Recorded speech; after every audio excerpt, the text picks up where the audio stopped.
அந்த கொஞ்ச நேரம் அழுதா கொஞ்சம் ரிலீஃப் கிடைக்கும்னு நினைக்கிறான். அழுதுட்டு போறான். அழுது அதுலேருந்து மீண்டு வரணும். அத விட்டுட்டு அழக்கூடாது. ஆம்பள பசங்க அழக்கூடாது. அழுதைங்க, அழுதா இப்படி நினைச்சிருவாங்க. அப்படி எவனா நினைக்கிறதுக்காக நான் அவனுக்கும் வலிக்கும். அவனுக்கும் ஃபீலிங்ஸ் இருக்கும். அத விட்டு இன்னும் மோட்டிவேஷனல் ஸ்பீச்லாம் பாருங்க, கத்தி அழுதுருங்கன்றாங்க. அப்புறம் ஏன் அழுதுட்டா, என்ன அழட்டும். அவனுக்கும் வலி இருக்கும், வேதனை இருக்கும். ஒரு சின்ன விஷயத்துல இன்னைக்கு நம்ம சொல்றத நாளைக்கு என்ன ஆகும்?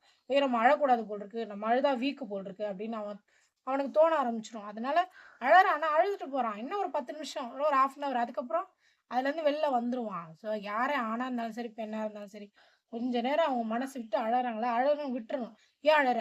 எதுக்கு அழற? இதுக்கெல்லாம் அழுவுறியா? இதுக்கெல்லாம் போய் அழுவுவாங்களா?" அப்படின்னு மட்டும் யாரும் சொல்லாதீங்க.